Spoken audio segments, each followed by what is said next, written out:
Bon, en tout cas, vous êtes super nombreux ce soir, hein. Je sens que la formation a attiré votre attention, donc je suis contente. On est plus de 100 déjà Bon, bah, connectés. Donc, Christophe, ça va être à toi de jouer, de nous vendre l'idée de faire du marketing vidéo finalement, parce que c'est aujourd'hui quelque chose qui semble efficace, surtout dans cette période de confinement. C'est pour ça que j'ai souhaité que Christophe vous fasse vraiment un petit thème là-dessus ce soir. Je sais que c'est pas forcément quelque chose qui sera fait pour tout le monde, hein, puisqu'on a l'habitude de travailler avec notre propre manière, de notre propre système. Mais en tout cas, je pense qu'il faut vivre avec son temps et je crois sincèrement que il faut avoir l'esprit ouvert. Voilà. Donc, ayez l'esprit ouvert, même si c'est pas fait pour vous ce soir, ça le sera peut-être demain et après réflexion, peut-être après une formation aussi, vous pourrez décider d'apprendre à travailler avec ce nouvel outil. Est-ce que c'est bon? Est-ce que tu peux y aller du coup? ouais, je vais y aller. Attends, je pose juste ça sur Eh le bien, côté. très bien. Bon, je libère la webcam parce que du coup, je pense que voilà, vous m'avez vu, c'est sympa. Maintenant, c'est pas moi qui C'est vais pas grave, parler ce soir. on va faire sans la webcam. De toute façon, vous allez voir deux, trois photos de moi, donc ça vous permettra de mettre quand même un visage sur mon nom. Ce soir, on va aborder effectivement un sujet qui est extrêmement important en 2020 pour communiquer efficacement sur le web. Et c'est ce qu'on appelle effectivement la stratégie marketing vidéo parce que c'est un des meilleurs moyens en tous les cas pour trouver des clients aujourd'hui sur le web et sur les réseaux sociaux en particulier. Donc c'est ce qu'on va regarder. Alors très simplement, donc voilà, comme ça on se voit pas, enfin, vous me voyez pas en webcam, mais vous avez quelques photos de moi. Juste pour me présenter très rapidement, donc moi je suis Christophe Train, donc je suis réalisateur vidéo et formateur coach en marketing vidéo. Et voilà, comme vous pouvez le voir au travers de ces différentes photos que j'ai mises là, c'est des interventions que j'ai faites, des formations, des interventions sur scène. Je filme évidemment parce que c'est quand même à la base ma formation de départ. Et puis le livre que vous voyez en bas à droite de l'écran, le marketing, la boîte à outils du marketing vidéo, c'est un livre qui a été écrit par Thomas Gazio, qui est un confrère, qui m'a demandé donc d'intervenir dans ce livre. Donc je vous invite à vous le procurer parce qu'il y a quelques infos que je partage au travers de ce livre qui est très bien. Il n'y a pas que moi, il y a d'autres personnalités. Il y a Frédéric Canvet, Stan Leloup, Richard Alex, enfin bref, que des gens qui sont dans le marketing et ou dans le marketing vidéo. Donc il y a plein d'outils très très utiles. Donc procurez-vous ce livre, il n'y a aucun souci, je vous communiquerai éventuellement le lien si ça vous intéresse. Et puis donc rapidement, donc moi ça fait depuis 30 ans que je fais de la vidéo. J'ai travaillé auprès d'une grande entreprise, d'une grande agence de communication plus précisément, donc au niveau marketing et communication. Donc c'est un sujet que je connais très bien.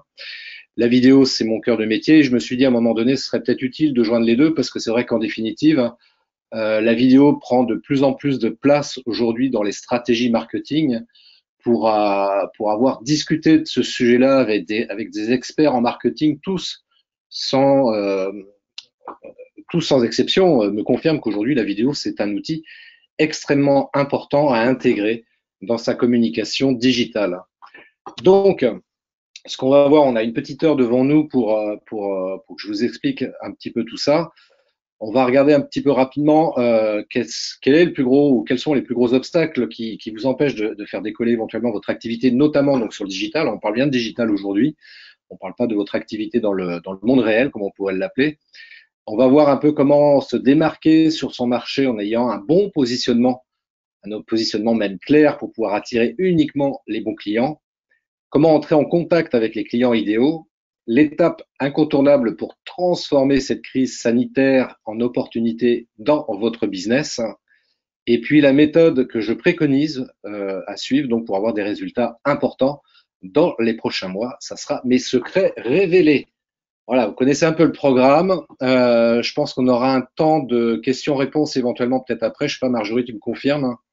Alors oui, en effet, par contre, j'ai un message d'une entrepreneur qui me dit qu'elle n'a pas de son, donc j'aimerais juste m'assurer qu'on t'entend bien. Moi, je t'entends super bien, donc qu'on ne Ah, soit pas que tous les Oui, deux à moi aussi, s'entendre.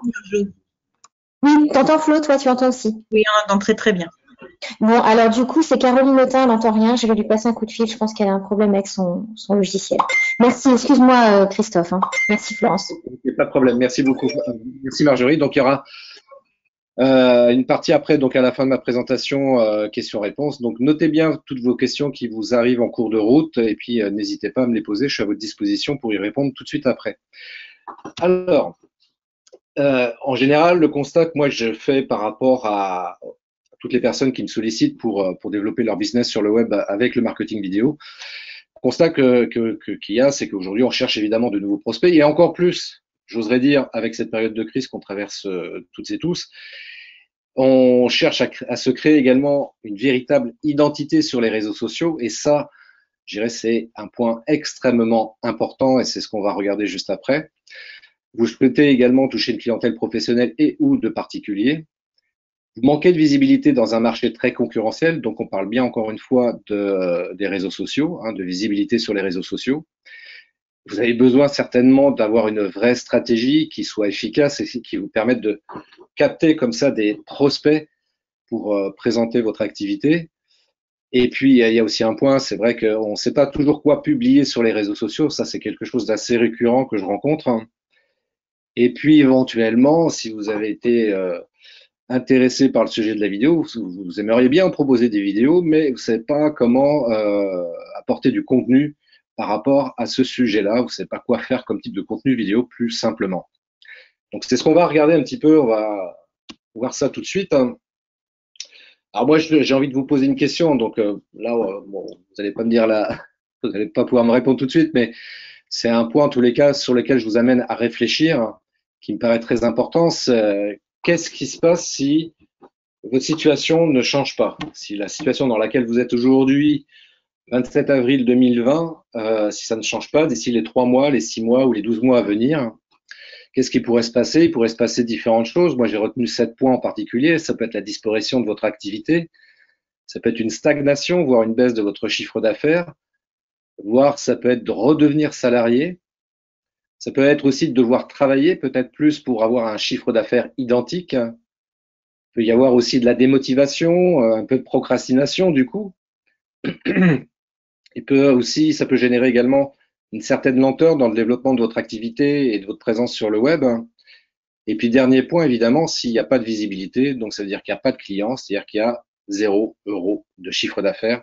Et ça, c'est moche. Alors, le problème qui se passe aujourd'hui, il y a deux situations. La situation un peu que j'appelle classique. On n'a pas de réelle stratégie sur le web. Les prospects, les clients viennent un petit peu par hasard vers vous. Et puis, on se contente tout simplement de répondre comme ça aux besoins des prospects en leur proposant éventuellement un devis, en espérant que derrière, ça aboutisse à une signature. Mais bien évidemment, tout ça, ça reste très, très aléatoire et c'est pas forcément la meilleure méthode de fonctionner pour quand on est sur le web. Excusez-moi. La méthode que moi je propose, c'est celle que j'appelle le modèle des néo-vidéo-marketeurs. En fait, cette méthode-là, ce modèle-là, en tous les cas, c'est vous apprendre à vous positionner correctement sur le web, sur les réseaux sociaux, pour pouvoir vous démarquer, parce qu'encore une fois, vous êtes sur un secteur concurrentiel. Hein, et qu'est-ce qui fait qu'un prospect va prendre contact avec vous plutôt qu'à une autre personne? Eh bien, justement, moi, c'est ce que je propose hein, au niveau des accompagnements que je mets en place. Hein. Créer également une véritable offre qui répond donc aux besoins de vos prospects et vos futurs clients. Et enfin, comme ça, vous avez une stratégie, une vraie stratégie pour pouvoir gagner du temps et de l'argent pour aller à la rencontre de vos clients potentiels et une stratégie qui va vous permettre aussi de transformer tout ça en clients, c'est-à-dire en d'autres termes, voilà, un chiffre d'affaires qui soit récurrent, croissant et prédictif. Ces trois termes-là sont importants à avoir en tête, récurrent, croissant et prédictif, parce que c'est important quand on met en place comme ça une stratégie. Alors, on va parler plus globalement même d'une stratégie marketing au sens large du terme. C'est super important parce que si on n'a pas ça en place, forcément, on va naviguer à vue et si on ne sait pas où on va et comment on doit y aller, bah, effectivement, on va nulle part. Et donc, ça, c'est pas la solution. Et quand on est entrepreneur, c'est important d'avoir une stratégie dans les mains, une stratégie qui fonctionne, qui soit efficace et qu'on applique le plus possible pour obtenir des résultats qui soit probant. Je sais plus si c'est quel est ce personnage célèbre qui avait fait une citation comme ça, qui disait que si on pense avoir des résultats différents en appliquant les méthodes habituelles, ça ne peut pas marcher. Si on veut avoir des résultats différents, il faut forcément changer de méthode, et il n'y a que comme ça que ça peut fonctionner. Ceci étant dit, donc voilà, ça c'est un fait. Aujourd'hui, en 2020, et puis là on le voit encore plus avec le confinement, c'était une entreprise qui communique pas sur les réseaux sociaux, eh bien elle n'existe pas. Surtout en ce moment, effectivement, l'attention est monopolisée par le digital. C'est important, ça j'en discutais encore tout à l'heure avec un confrère. Les entreprises, les entrepreneurs qui ne communiquent pas sur les réseaux sociaux en période de crise, en se disant non, je préfère attendre, on verra quand la crise sera finie et à ce moment-là, je commencerai à communiquer.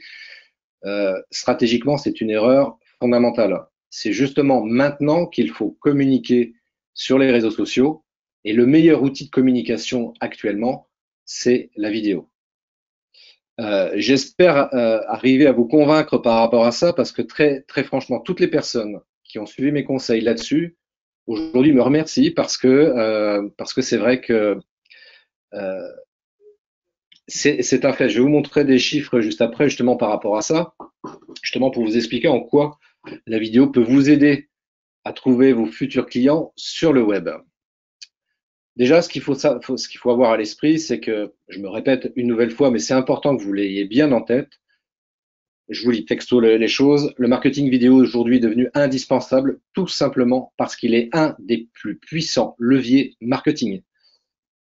84% du trafic internet, du trafic vidéo sur internet, c'est 95 fois ce qu'il était en 2005, hein. C'est-à-dire il y a 15 ans. Le trafic vidéo sur internet a été multiplié par 95 fois en 15 ans. Aujourd'hui, aucun marketeur, aucun responsable en communication ne peut se permettre de ne pas faire de vidéo dans sa com. Alors quand je dis ça, c'est vrai que souvent les gens me disent oui, mais moi je m'appelle pas L'Oréal, je m'appelle pas Decathlon, j'ai pas les moyens de faire des vidéos ultra sophistiquées, etc., etc. Je vais vous montrer après que il est tout à fait possible à votre niveau de faire des vidéos efficaces qui fonctionnent et qui vous permettent déjà dès le départ d'accroître de manière significative votre visibilité sur les réseaux sociaux. Alors, pourquoi faire du marketing vidéo? Alors ça, c'est des choses peut-être que vous connaissez. Si vous ne connaissez pas, bien, je me permets de vous partager ces informations-là parce qu'elles sont extrêmement importantes. Aujourd'hui, vous le savez comme moi, la vidéo, c'est le contenu le plus attractif. En termes de chiffres, on sait que la vidéo génère 1200% plus de partages que le texte et les images combinées. Et c'est des chiffres que vous pouvez vérifier sur le web, hein. Vous allez sur Google, vous tapez statistiques trafic vidéo sur le web et vous aurez ces chiffres-là. Donc, ce qui veut dire que la vidéo a réellement beaucoup plus d'impact qu'une simple photo ou du texte. Ce qui ne veut pas dire que le texte ou la photo, ce n'est pas important, c'est pas du tout ce que je veux dire. Mais d'occulter la vidéo, stratégiquement, c'est clair que vous allez forcément perdre un potentiel de clients et ça, c'est vraiment dommage. La vidéo capte l'attention. En moyenne, un visiteur demeure 2 minutes de plus sur un site web lorsqu'il regarde sur une vidéo, lorsqu'il regarde une vidéo sur un site web ou sur un réseau social sur lequel vous avez publié votre vidéo. Ce qu'il faut savoir également par rapport à ça, les réseaux sociaux aiment bien que les gens restent le plus longtemps possible sur leur plateforme. Et donc, ça veut dire que si vous téléchargez une vidéo sur Facebook, si votre vidéo elle fait 2 minutes, Facebook va mettre beaucoup plus facilement en avant votre vidéo qu'un simple contenu texte. Contenu texte qui peut être lu en 20 secondes, alors que la vidéo, si elle est suffisamment attractive, on peut imaginer que les gens vont rester 2 minutes devant la vidéo. Et donc forcément, pour Facebook, c'est quelque chose d'important et pour le coup, il va valoriser votre publication. C'est aussi valable aussi sur un site internet parce que faut savoir que par exemple, si vous mettez une vidéo via YouTube sur votre site web, Google va le prendre en compte, d'autant plus que Google et YouTube, c'est la même famille, et donc il met en priorité les vidéos YouTube dans la liste réponse qui apparaît après une requête, et forcément, ça va également participer à un meilleur référencement naturel de votre site web, parce que de la même manière, Google fonctionne pareil. Il va détecter le temps que les gens restent sur votre site web. Si les gens restent 30 secondes, s'ils restent 2 minutes ou 5 minutes ou plus sur votre site internet, Google sait le détecter et forcément, si on fait une recherche sur votre activité, il va prioriser votre site internet parce que votre site est considéré à forte valeur ajoutée en termes de contenu et donc il considère que c'est bien. Donc pour le coup, il va mettre en avant sur la première page de réponse votre site web. Donc avoir une vidéo sur son site internet, c'est également important pour le référencement naturel. C'est ce que j'évoque d'ailleurs en 4e point. Pour le coup, je suis allé un peu plus vite que la musique. Et ça, c'est le train, ça va toujours très vite, hein, c'est normal. Les vidéos génèrent du coup aussi beaucoup plus de conversions parce que évidemment, alors ça c'est un truc que j'aime bien parce que effectivement l'ajout d'une vidéo sur votre site le rend 6 fois plus susceptible de convertir un visiteur en client, mais sur votre site, mais également sur les réseaux sociaux. Je prends l'exemple toujours moi on le voit souvent dans les magasins de bricolage d'ailleurs. Vous avez parfois des écrans de télé qui sont disposés dans les rayons de bricolage, qui vous présentent le produit qui est dans le rayon à côté. Et vous avez cette vidéo qui tourne en boucle. Et pourquoi le fabricant, le fournisseur propose une vidéo pour promotionner son produit qui est mis en rayon? Tout simplement parce qu'il a bien compris que la vidéo va inciter beaucoup plus les gens à acheter le produit. Oui, parce que vous arrivez dans le rayon, je sais pas, vous tombez sur un marteau. Je prends un très mauvais exemple, mais moi je suis pas bricoleur, donc il y a que cet exemple-là que je connais. Oui, le marteau, vous dites, ouais, bof, aucun intérêt. Et puis vous avez une vidéo à côté qui vous explique que le marteau, il est génial. Le manche est robuste, le truc arrive à planter des clous de manière extraordinaire. Il vous montre ça en vidéo. Et forcément, ça donne beaucoup plus envie, ça a beaucoup plus d'impact, pardon, pour acheter ce produit-là. Et sur les sites web ou sur les réseaux sociaux, ça fonctionne exactement pareil. D'ailleurs, tiens, allez, pour la petite histoire, je vous raconte une petite histoire rapidement. Dans la préhistoire, vous le savez comme moi, l'homme préhistorique était chasseur et en tant que chasseur, il était toujours aux aguets de ce qui pouvait bouger. Ce qui pouvait bouger en général, c'était un animal et dès qu'il voyait quelque chose bouger, il se dit ah là il y a un animal, j'y vais, je vais aller le récupérer pour manger pour ce soir. Et on a gardé ça parce que vous savez dans notre cerveau, on a ce qu'on appelle le cerveau reptilien qui garde toute cette mémoire préhistorique. Et on a gardé cette habitude aussi d'être toujours attentif et alerté par tout ce qui bouge. Exemple très simple, vous entendez un bruit, vous regardez. Si vous voyez quelque chose de bouger, votre attention est attirée par ce qui bouge. Et la vidéo utilise exactement le même mécanisme, alors de manière très simple et naturelle. Hein, la vidéo, ce sont des images animées et forcément, ça capte beaucoup plus facilement notre attention. Donc ça, c'est important aussi d'avoir ça en tête, que du coup, l'image animée, donc la vidéo, contrairement à la photo ou le texte, comme ça bouge, ça attire l'attention. C'est pour ça que c'est un outil extrêmement efficace et c'est également, c'est ce qu'on dit, vous savez, une image vaut 1000 mots. En 2 minutes de vidéo, vous pouvez résumer un texte relativement long qui prendrait peut-être 10 minutes ou 20 minutes à lire, alors que là, en moins de 2 minutes, voilà, on arrive à synthétiser, on peut expliquer beaucoup de choses en moins de 2 minutes, c'est beaucoup plus clair et les gens retiennent beaucoup mieux l'information par le biais de la vidéo.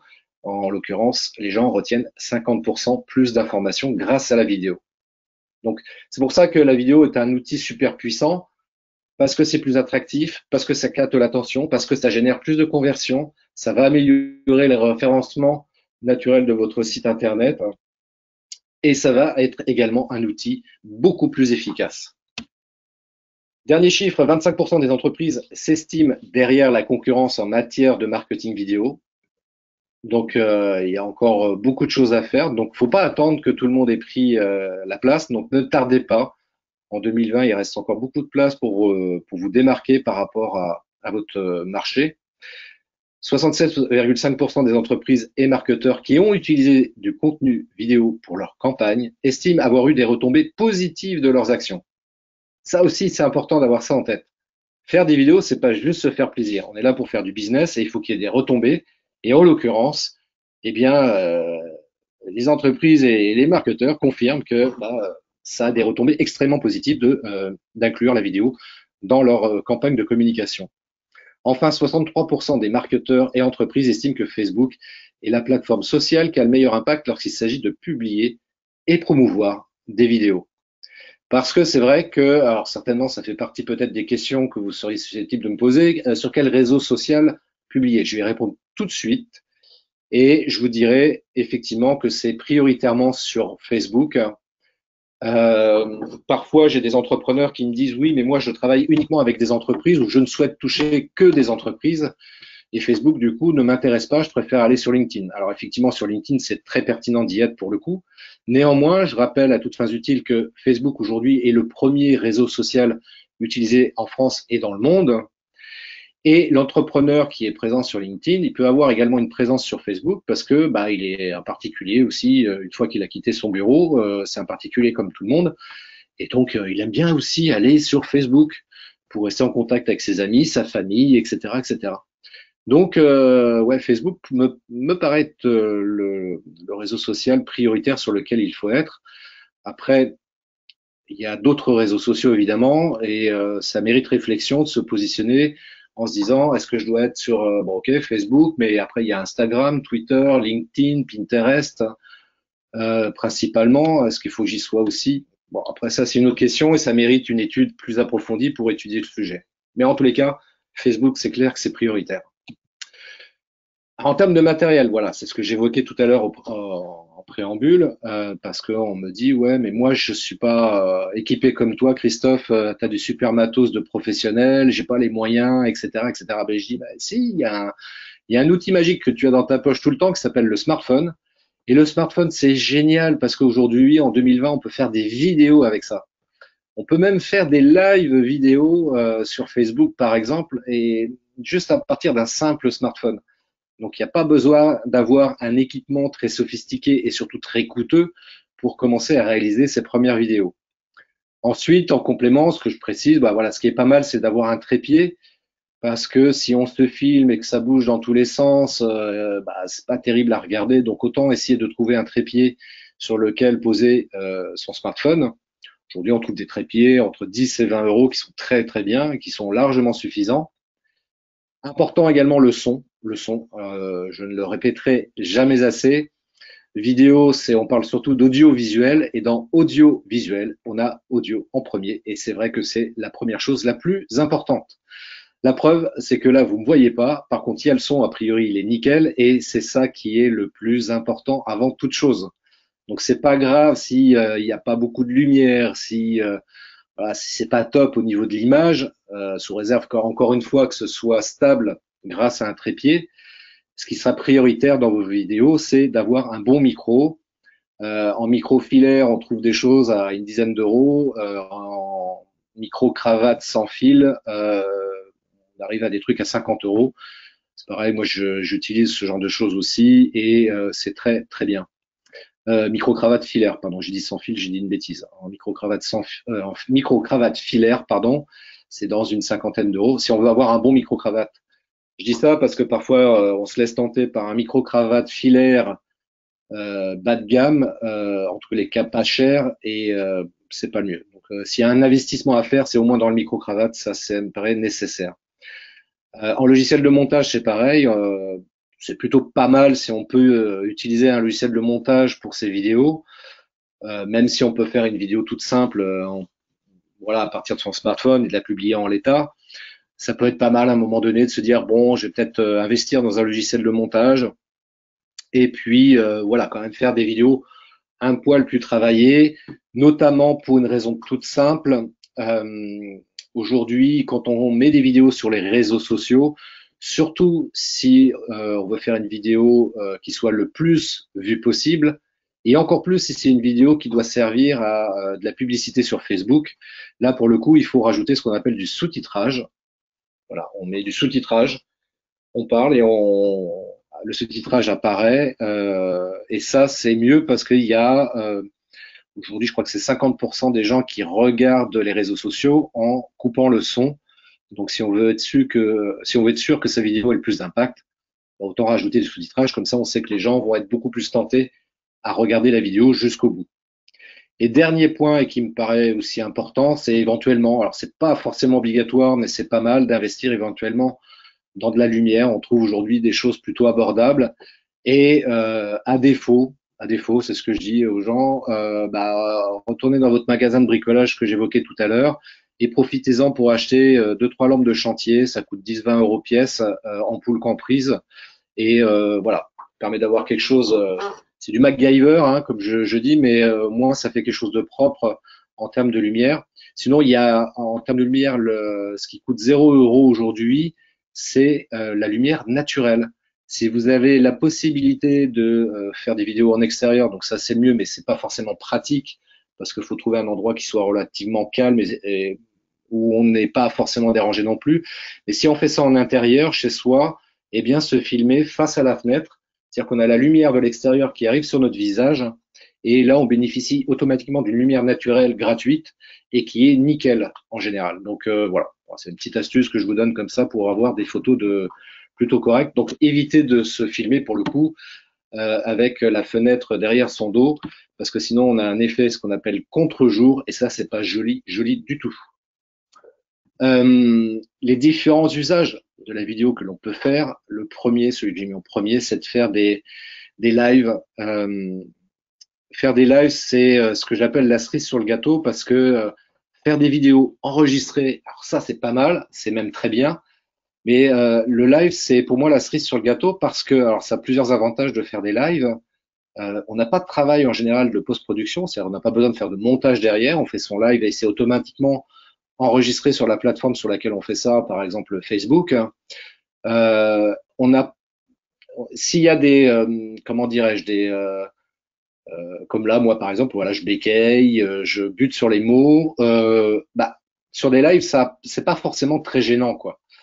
C'est pas forcément très gênant. Alors, bien faire attention aussi à ce que je dis, c'est-à-dire que dernièrement, j'ai vu un live et la personne voilà ce que je fais là, des E, et ça c'est vraiment, faut faire attention avec les E. Donc ça demande un petit peu d'entraînement, apprendre à communiquer en essayant d'avoir une diction qui soit à peu près correcte, en essayant aussi éventuellement de changer de rythme de voix pour attirer l'attention, parce que ça aussi c'est le piège dans lequel on peut tomber très rapidement, d'avoir une voix monocorde où je vous explique comment faire des vidéos. Les vidéos, c'est super bien, vous allez voir, je vais tout vous expliquer. Vous voyez, c'est pas terrible, hein, dit comme ça, moi je trouve ça plutôt ennuyeux, même si le contenu est forcément hyper intéressant, mais dit de cette manière-là, c'est pas terrible. Et moi, justement, c'est ce que j'explique, et c'est de cette manière-là aussi que j'accompagne moi les personnes que je forme là-dessus, c'est que voilà, on travaille aussi sur ces aspects-là. Parce que techniquement, faire des vidéos, voilà, ça peut être entre guillemets relativement simple. Mais si on est amené à faire des vidéos face caméra, il y a des petites astuces à connaître quand même pour que ce soit, encore une fois, impactant et intéressant. Donc faire des vidéos qui captent l'attention. Et puis, dernier usage, évidemment, ça peut être aussi des vidéos qui répondent à des attentes de votre audience. Je sais pas, moi, c'est ce que je discutais dernièrement avec quelqu'un qui me disait, ouais, mais je sais pas quoi faire comme vidéo. Je sais pas, tu vends des produits. Oui.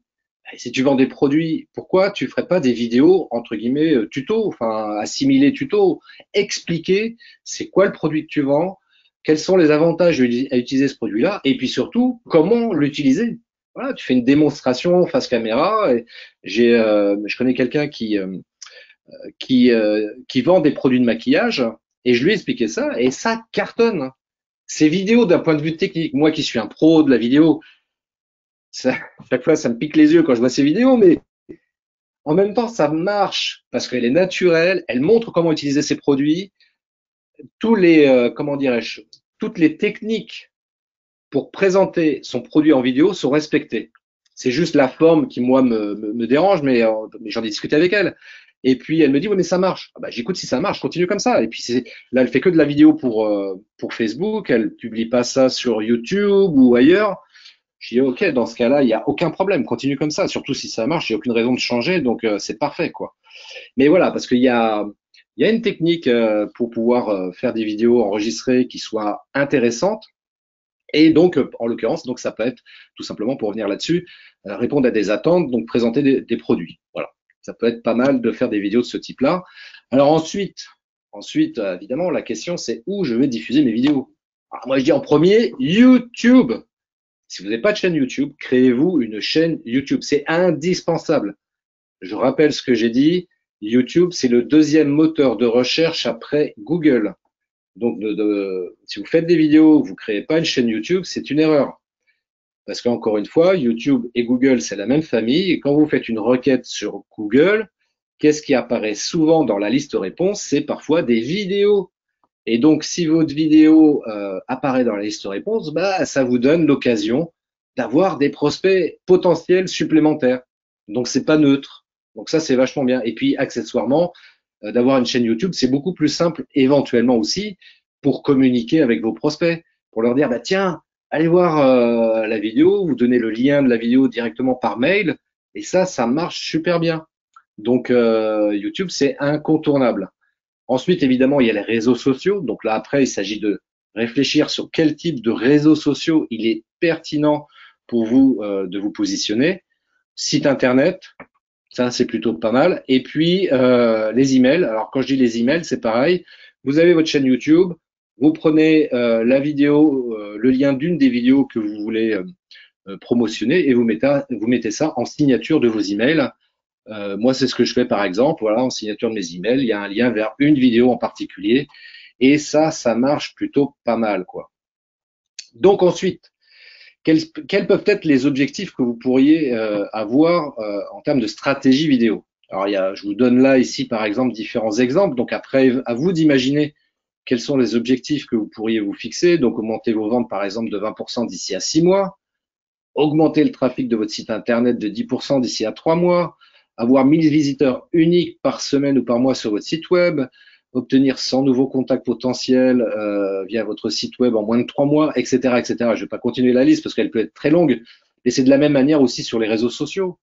Voilà, aujourd'hui, je sais pas, moi, j'ai 100 personnes qui me suivent sur ma page Facebook et j'aimerais bien en avoir 200 d'ici 2 mois. Parce que je sais que si j'ai 200 personnes qui me suivent sur ma page Facebook, bah, mathématiquement, ça me donne un potentiel prospect client beaucoup plus important qu'en ayant simplement 100 personnes. Donc ça peut être un objectif en termes d'abonnés, ça peut être un objectif en termes de chiffre d'affaires également. Mais encore une fois, ça fait partie des choses qui sont importantes à définir également dès le départ. Et c'est là où va intervenir encore une fois la vidéo parce que ça va fortement participer à l'atteinte de ces objectifs. Donc ayez bien ça en tête, on va y revenir de toute façon parce que voilà, le principe pour trouver des clients aujourd'hui sur le web et sur les réseaux sociaux en particulier, c'est de définir ce qu'on appelle son persona, son avatar client, son client cible. On pourrait même l'appeler client idéal. C'est quelle typologie de personnes que vous souhaitez capter. Alors par exemple, je sais pas moi, Coca-Cola peut dire bah tiens moi ce qui m'intéresse c'est de capter les jeunes entre 20 et 25 ans. Ok, donc je vais faire une vidéo qui soit en adéquation avec cet objectif-là. Voilà, donc jeunes 20-25 ans. Alors on pourra en parler longtemps au niveau de l'avatar client parce que là je mets ça en ligne et je traduis ça en une phrase, mais en fait il y a beaucoup de choses à dire là-dessus pour que ce soit efficace. Et c'est pas quelque chose d'inutile à faire, bien au contraire, ne pas avoir de comment dirais-je de définir son persona ou son client cible, ça peut nuire à une bonne communication. Je reviens sur l'exemple de Coca-Cola qui dit moi, mon client cible, c'est un jeune entre 20 et 25 ans, eh bien forcément, je vais créer une vidéo qui lui parle.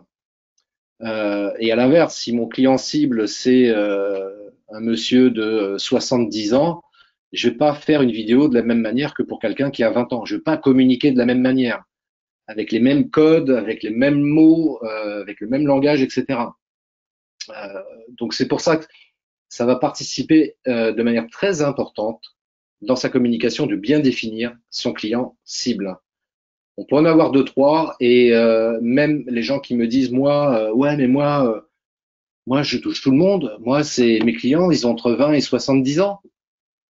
Eh bien, c'est pas grave. On va définir trois typologies différentes 20 ans, 40 ans, 70 ans.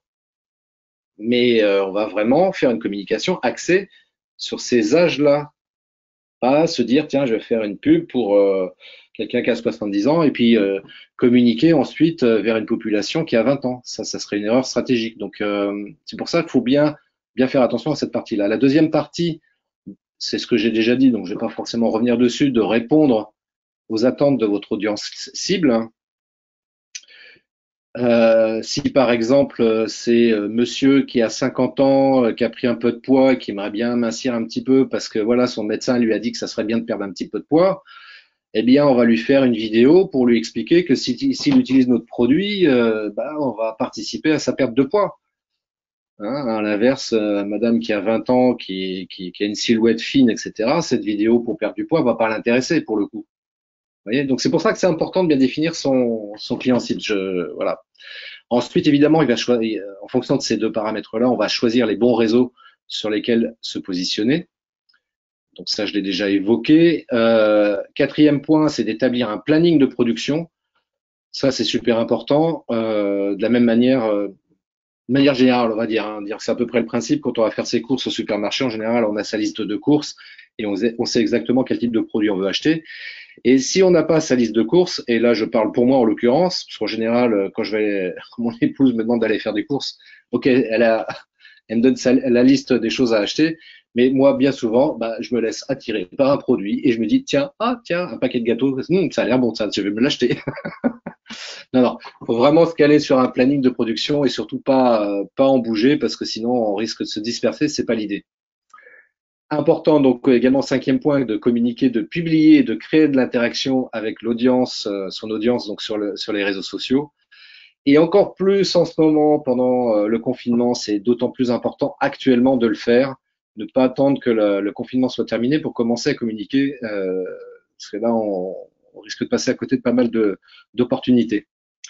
Important aussi d'analyser les statistiques et les résultats de ces publications. Ça, c'est un point en général qu'on oublie de faire quand on communique sur les réseaux sociaux, alors que pourtant on a à notre disposition pour chaque réseau social des outils statistiques qui sont extrêmement intéressants et parfois plus ou moins pointus. Je reviens sur Facebook en l'occurrence. Facebook communique des stats pour les pages Facebook qui méritent d'être analysées et parce que ce sont des chiffres qui sont extrêmement précis, qui vont vraiment très très loin et ça c'est hyper important de s'y attarder pour affiner éventuellement sa communication à venir. Et donc voilà, après on va adapter, en fonction de tout ça, adapter sa communication. Alors j'avance un petit peu parce que l'heure tourne. La méthode que je propose, c'est ce que j'appelle la méthode POMDAO, une méthode qui vous permet de transformer votre expertise en revenus réguliers sur les réseaux sociaux. C'est testé et approuvé. Je vais passer très rapidement sur ces points-là parce que sinon je vais dépasser l'horaire et c'est pas bon. Mais très rapidement, donc sur le persona, c'est ce que j'ai évoqué tout à l'heure, donc le client cible qui est à définir absolument en priorité avant toute chose. C'est la première étape. Là, c'est vraiment ce que je vous mets là, c'est vraiment dans l'ordre chronologique. Hein. La deuxième étape, c'est de définir évidemment ses objectifs de manière très claire et très précise. C'est pas de dire je veux gagner beaucoup d'argent. Non, c'est combien précisément et à quelle date. Voilà, il faut que ce soit très clair et très précis. Le marketing, évidemment, ça c'est important de réfléchir à quelle stratégie on va mettre en place en fonction de ces paramètres, le persona donc et les objectifs qu'on souhaite atteindre. Quatrième point qui paraît sans intérêt, on voit pas ce que ça vient faire là-dedans et pourtant Dieu sait que c'est extrêmement important, ce qu'on appelle le mindset ou l'état d'esprit.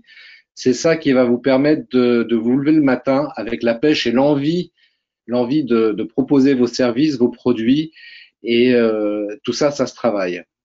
Ça se travaille et c'est super important. Et quand on a une activité commerciale, quand on est entrepreneur, il est important d'avoir le mental et d'avoir un mental de winner. Donc ça se bosse et ça, je travaille aussi là-dessus parce que c'est indispensable de passer par cette étape-là. Cinquième étape, c'est ce que j'appelle l'enseignement, à savoir, comme ça évolue perpétuellement, tout ça, les réseaux sociaux, les stratégies marketing restent à peu près les mêmes, en tout cas au niveau des fondamentaux, mais il faut s'adapter. C'est le maître mot que j'utilise depuis le début de l'année, savoir s'adapter. Puis là, avec la crise qu'on connaît, on a été obligé de s'adapter, il n'y avait pas le choix. Donc voilà, il faut s'adapter, il faut se former, s'informer, voire être coaché aussi. Moi, je sais qu'il y a quelques années, je pensais que le métier de coach c'était un truc bidon qui servait à rien. Bah en fait pas du tout. Et pour tout vous dire, je suis moi-même coaché aujourd'hui et c'est important. Déléguer, alors déléguer, ça peut être aussi utile. Ça, c'est le sixième point. Ça peut être même très utile pour déléguer certaines tâches qui sont pas à forte valeur ajoutée pour nous. Je pense notamment, par exemple, à des tâches administratives. Il faut le faire, on doit le faire, mais bon, ça nous fait perdre du temps et c'est pas là où on gagne de l'argent. Pourquoi ne pas payer quelqu'un, une assistante administrative qui va s'occuper de nos factures, des relances, des courriers, des choses comme ça, ce qui nous permet de dégager du temps, nous, pour faire des choses plus productives. En l'occurrence, moi, ce qui me concerne, vous voyez, faire la vidange de ma voiture, j'y prends aucun plaisir et je suis tellement mauvais là-dedans que bah, je l'emmène au garage. Moi, j'ai des copains qui ça fait marrer, qui me disent mais Christophe, tu pourrais le faire toi-même. Je dis ouais, mais moi j'y connais rien. Et comme j'y connais rien, je risque de faire une boulette. Et puis surtout, ça va me prendre une journée pour faire la vidange, alors que le garagiste, il va mettre 2 heures et il va le faire ça bien en plus. Certes, ça va me coûter un peu d'argent, mais le temps que je vais économiser à déléguer ça, bah, c'est du temps que je peux utiliser du coup pour prospecter, pour convertir un prospect en client. Donc, je gagne de l'argent quand même quelque part. Donc, c'est pas inutile éventuellement de réfléchir à la délégation. Sur les réseaux sociaux aussi, le septième point, c'est le automatiser. Automatiser, bien aujourd'hui, on a des outils qui nous permettent d'automatiser certaines tâches, comme par exemple l'exemple le plus simple qui est de programmer des publications. Les gens qui me disent j'ai pas le temps de publier sur les réseaux, on a forcément le temps peut-être le soir ou le dimanche soir si on veut faire ça qu'une seule fois par semaine ou le lundi matin, peu importe, mais prendre 2 heures et se dire bah tiens je vais programmer mes publications sur ma page Facebook, sur les réseaux sociaux, sur YouTube, etc. Je peux automatiser totalement cette partie-là, ce qui me permet de gagner du temps et pas m'en préoccuper le reste de la semaine. Donc l'automatisation, c'est super important. Et enfin, dernier point, c'est l'optimisation. L'optimisation, ben oui, parce que c'est vrai que très rapidement, vous l'avez peut-être constaté depuis plus d'un mois que vous êtes confiné, vous êtes allé sur les réseaux sociaux, on est amené parfois à aller sur Facebook, et moi le premier, hein, attention, je me laisse piéger parfois, et on scrolle son fil d'actualité, et puis à un moment donné, on se dit mais pourquoi je suis venu sur Facebook déjà? Je me rappelle plus. C'était quoi le truc? Ah oui, ça me revient. Et puis on revient sur Facebook et on retombe sur un truc qui attire notre attention. Enfin bref, il faut vraiment se discipliner. Donc c'est pour ça que je parle d'optimisation. Il ne s'agit pas de passer 3 heures par jour sur les réseaux sociaux. C'est pas du tout ça l'idée. Optimiser, ça veut dire voilà, je me mets 1 heure maximum par jour sur les réseaux sociaux. Je suis présent sur Facebook, YouTube et LinkedIn par exemple. Et globalement, je vais passer 1 heure là-dessus, c'est-à-dire 1 heure où je vais publier, répondre éventuellement à des commentaires suite à une publication que j'ai faite, parce que ça c'est important aussi de répondre aux commentaires. Peut-être faire aussi un peu de veille, ça aussi c'est important de faire de la veille par rapport à ses clients, par rapport à ses concurrents, regarder un petit peu ce qui se passe un petit peu sur notre marché. Donc voilà, se prendre 1 heure par jour, par exemple, voilà, mais vraiment se discipliner et pas se laisser absorber là-dessus. Donc après, évidemment, il y a des outils qui nous permettent d'optimiser notre temps sur le web. Il y a un outil qui est utilisé notamment dans le cadre de la gestion du temps, mais je me sers notamment par rapport à, comment dirais-je, à la production de contenu sur Internet, hein, sur les réseaux sociaux en particulier. C'est une méthode qui s'appelle Pomodoro. Donc vous pouvez chercher Pomodoro, c'est un truc qui est vachement bien.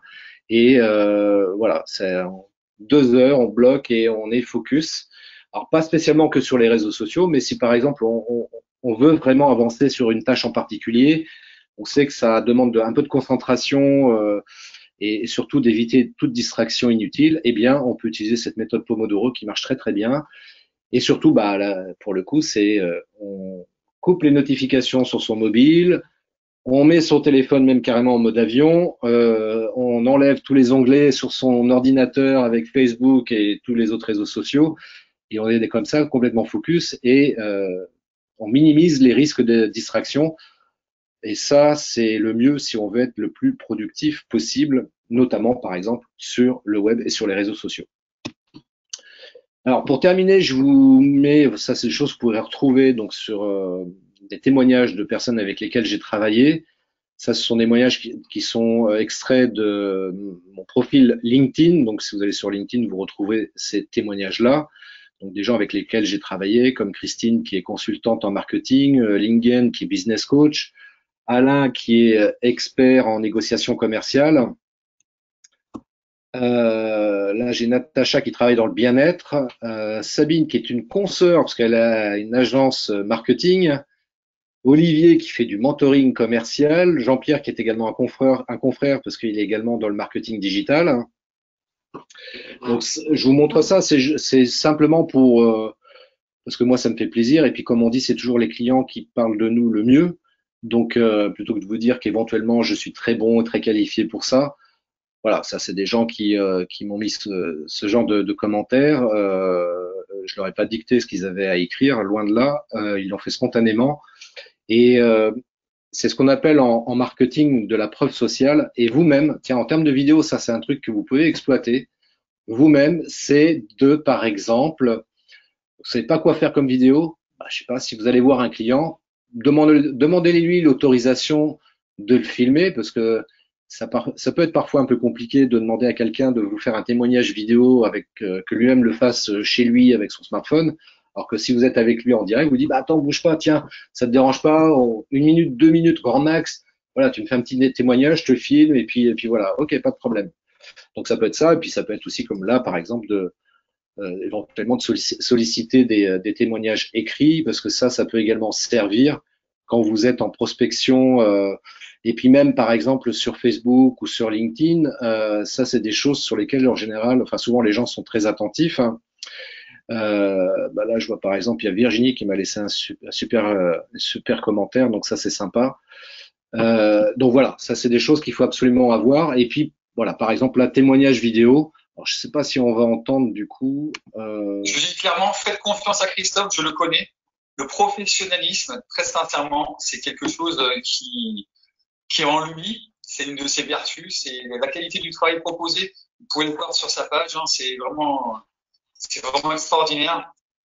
Voilà, ça c'était un témoignage que c'est un confrère pareil qui m'avait laissé. Et ça, c'est une dame qui est. Coucou Christophe, voilà, je t'adresse cette petite vidéo aujourd'hui pour te remercier vivement de ton coaching. Je l'ai trouvé très complet, technique et en même temps bienveillant et personnalisé. Je te recommande vivement à tous les entrepreneurs qui ont besoin de soutien dans leur stratégie marketing sur le web et leur communication vidéo. Et je te dis à bientôt pour de nouvelles sessions de coaching. Bye bye. Voilà, ça c'est l'image vaut mille mots. Vous voyez, on est d'accord. Hein, la vidéo c'est quand même beaucoup plus intéressant que de lire du texte. Et au moins on est sûr que bah on se trompe pas. Hein, c'est des vrais gens qui m'ont fait ces témoignages-là. Donc ça c'est super sympa. Donc vous aussi vous pouvez le faire aussi, hein, de demander l'autorisation auprès de vos clients, ceux qui sont ok, qui peuvent avoir quelque chose d'intéressant éventuellement à dire, mais peu importe.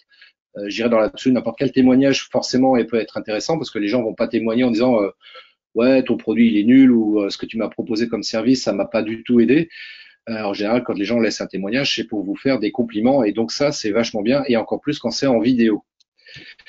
J'ai terminé, je suis pile dans les clous, donc comme ça je vais pouvoir répondre à toutes vos questions. Ce que je vous propose néanmoins, parce que c'est vrai que je suis allé un peu rapidement, j'en ai parfaitement conscience, je suis vraiment désolé.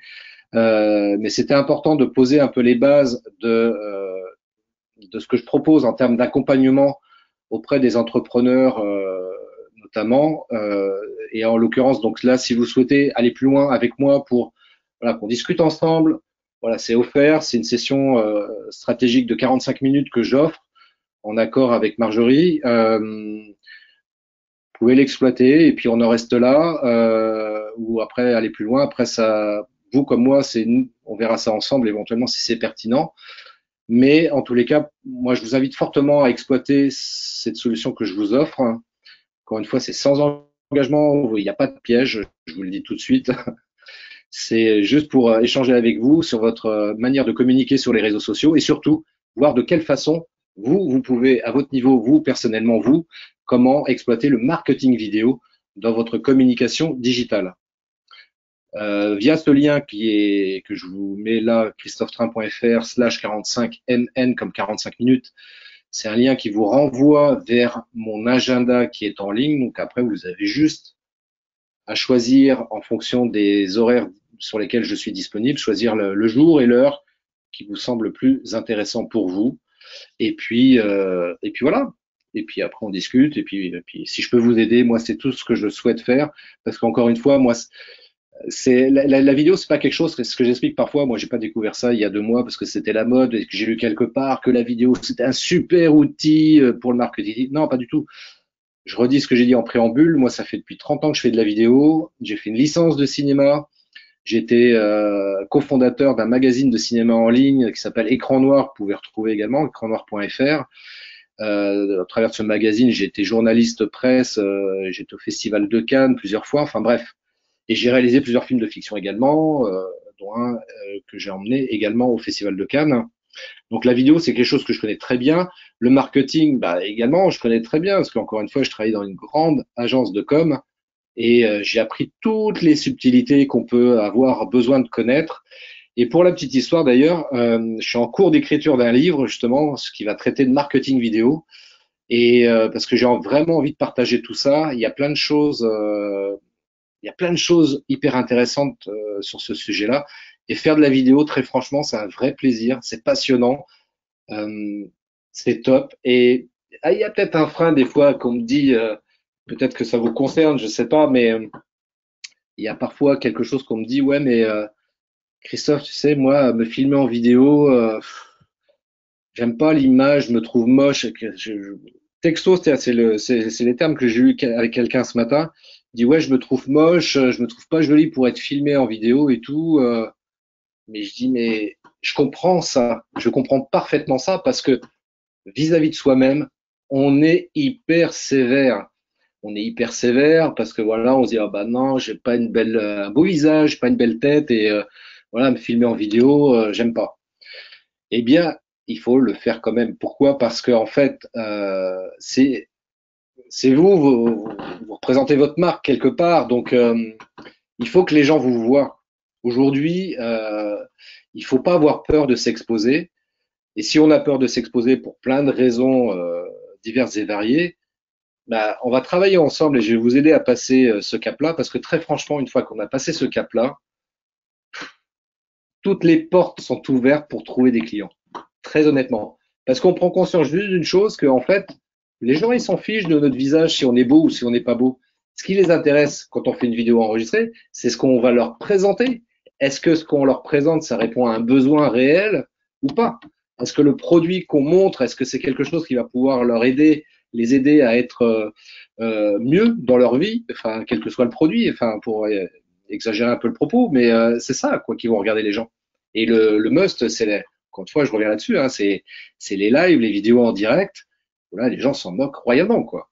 Ils se moquent de savoir si vous avez des rides, si vous êtes mal coiffé. Alors, faut pas non plus partir dans l'extrême, évidemment, quoi, mais voilà, si vous avez une tenue entre guillemets dite correcte, il n'y a pas de problème, quoi. Donc, mais bon, voilà, ça se travaille, je comprends. Je suis passé aussi un peu par là, donc je comprends largement le problème. Mais franchement, la vidéo, c'est super passionnant. Voilà, je pense que j'ai à peu près fini. Il est 18h57, donc je rends l'antenne et je suis disponible pour répondre à toutes vos questions. Merci Christophe. Je vais juste te dire un petit mot avant que tu répondes aux questions et j'aimerais aussi faire intervenir une entrepreneur de l'équipe. C'était pas prévu, donc c'était pendant ton intervention que j'ai réfléchi à ça. Et c'est quelqu'un qui fait beaucoup de vidéos en ce moment, qui a de bons résultats. Donc je vais la faire intervenir, mais avant de lui donner la parole, je voudrais juste remercier quelqu'un qui nous a permis de te rencontrer et te féliciter pour ta formation parce que c'est très concret. Enfin moi c'est explicite, j'ai vraiment aimé. Après te dire que je vais me mettre encore en vidéo demain matin à la première heure, c'est pas sûr parce que tout ce que tu dis par rapport justement aux personnes qui ont du mal à se filmer, à se voir en film, ben, c'est peut-être ce que chacun ressent derrière son écran aujourd'hui, et c'est mon cas d'ailleurs. Donc je voudrais mettre en avant Virginie Decron, parce que du coup, c'est grâce à elle que tu es là ce soir sur ce webinaire. On avait prévu initialement de te recevoir pour notre séminaire du mois de mai. Bon, le confinement étant là, on n'a pas pu faire le séminaire, il est reporté. Donc, Virginie, je sais que tu es à l'écoute. Je te remercie vraiment parce que c'est aussi ça, Forever, c'est un échange de recommandations de personnes, hein, puisque on est une équipe qui est assez grande et on se donne beaucoup d'astuces. Donc merci à toi Virginie. Et je vais tout de suite donner la parole à Caroline Autain pour renforcer ton discours parce que ça va vraiment renforcer ce que tu viens de dire. Et ensuite, on va répondre aux questions si vous êtes d'accord. Donc Caroline, je te cherche dans la liste. Il y a tellement de monde que j'arrive pas à te retrouver. Donc je vais remonter jusqu'en haut. Je sais que tu es prise par le temps parce que tu as quelque chose de prévu là tout de suite. Alors je me dépêche. Si j'y arrive, bien sûr. Oh là là. Alors je m'excuse, hein, je suis pas très douée. Ça va aller. Ah, c'est parce qu'il y a tellement de monde et en fait quand je remonte, parfois ça me redescend. Voilà, ça y est, je t'ai trouvé, Caroline. Coucou Caroline, tu m'entends? Ah, j'arrive pas à ouvrir ton micro. Ah, oui, alors je sais pourquoi. Parce que ah si, c'est bon. Je pensais que j'étais. Oui, ça y est, c'est bon. Tout à fait, je t'entends. Alors Caroline, je te remercie de nous faire ce petit témoignage. Je sais que tu vas pas tout dévoiler ce soir parce que tu vas être intervenante lors de la prochaine mensuelle de Vierzon qui sera en Zoom.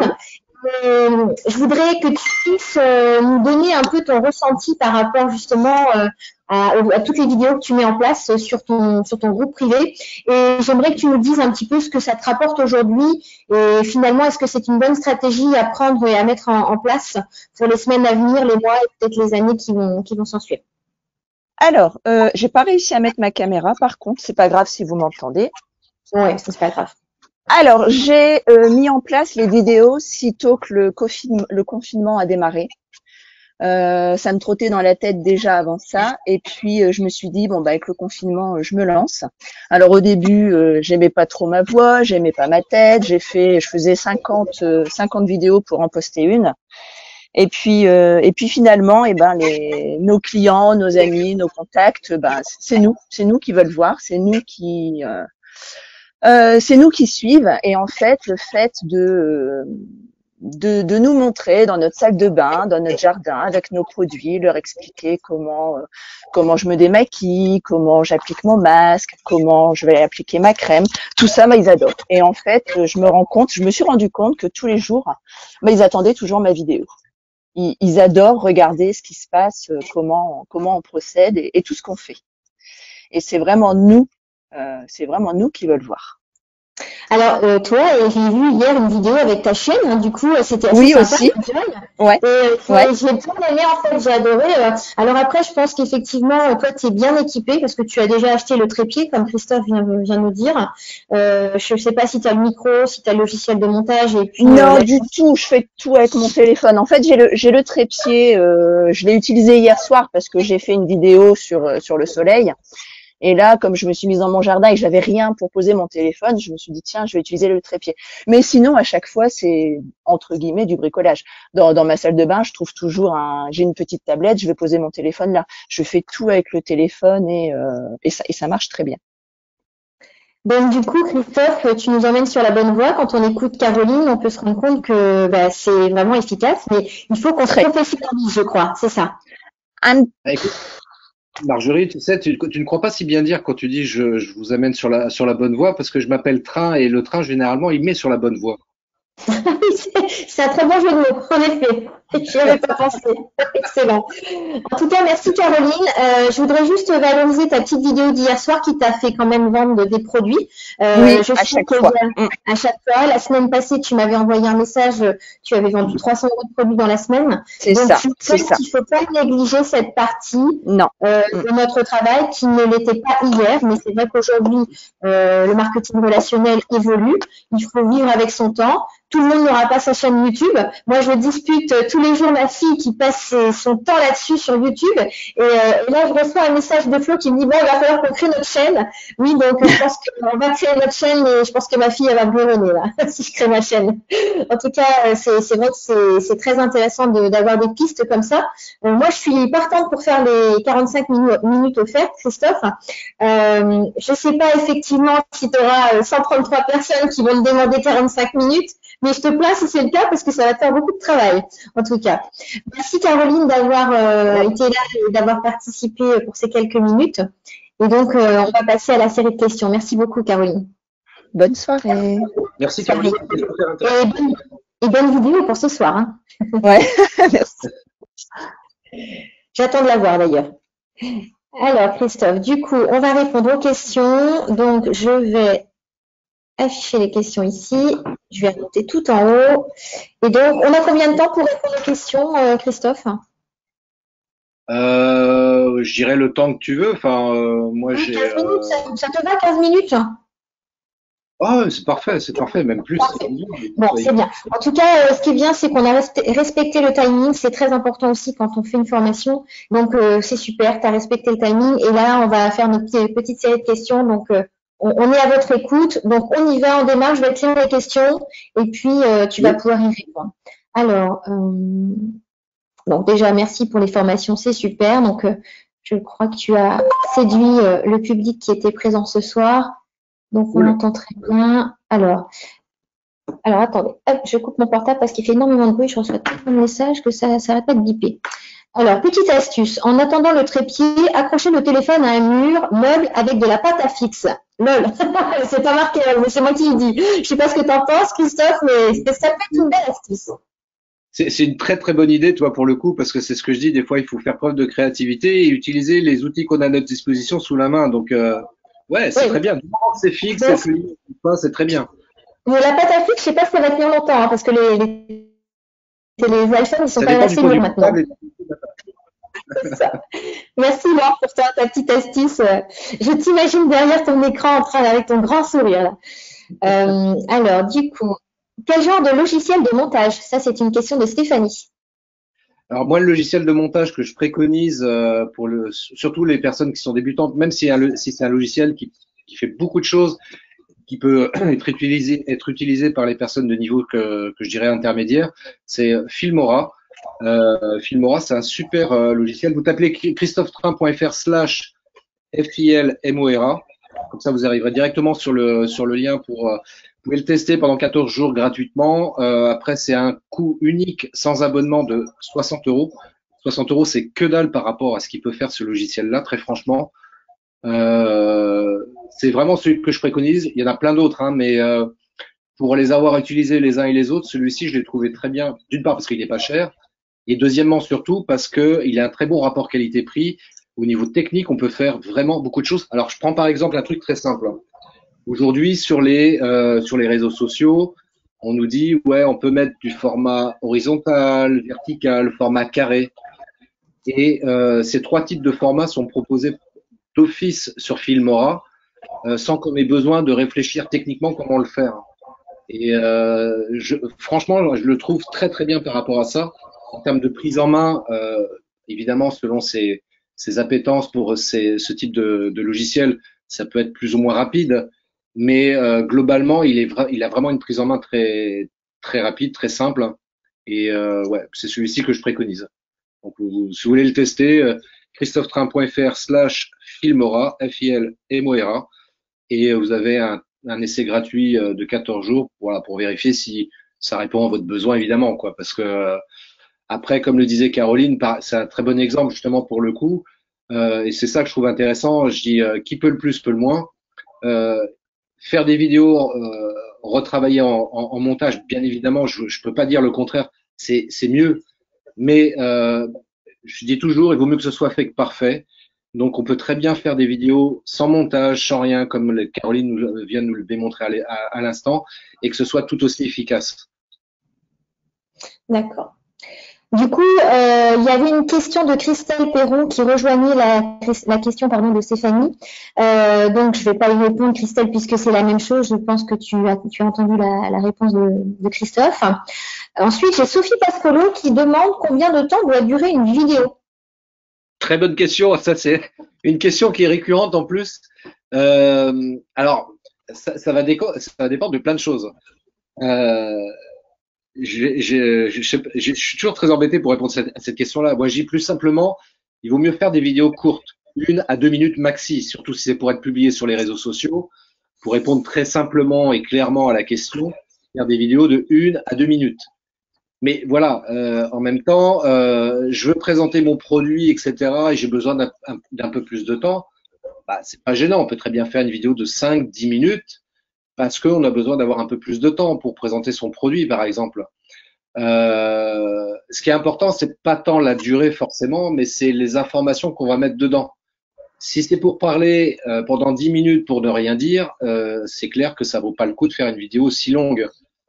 J'exagère, hein, je suis très, très provoque en disant ça, mais par contre, si on fait une vidéo d'une minute, ça peut être largement suffisant, largement suffisant. Et puis après, il y a la problématique aussi qui va se poser après derrière, c'est ok, si je fais une vidéo de 10 minutes, est-ce que je peux mettre ma vidéo sur Twitter ou sur LinkedIn par exemple? Parce que chaque réseau social peut imposer par exemple des limites de temps pour les vidéos qui vont être téléchargées directement sur ces plateformes-là. Et parfois, on peut être très embêté parce que je pense aussi à Instagram, par exemple. Instagram, on peut poster des vidéos longues, sauf que si c'est une vidéo qui fait plus d'une minute, en termes de publication à proprement parler, il y aura que la première minute qui va apparaître en termes de publication et ensuite la vidéo dans son intégralité, si elle fait 5, 10, 30 minutes, voire jusqu'à 60 minutes, elle va être automatiquement téléchargée sur IGTV, qui est la chaîne vidéo de Instagram. Voilà, je vais pas aller plus loin parce que sinon après on va rentrer dans les détails. C'est très bien, c'est complet. En tout cas, je pense que ça répond à certains questionnements même de certains managers qui m'avaient envoyé des messages par texto. Donc, je pense que tu réponds vraiment aux attentes des personnes. Ça, j'en suis très satisfaite. Alors, on va continuer du coup. Donc, Nathalie, c'est Courtieux, c'était la même question par rapport au montage. Donc, je la repose pas, Nathalie.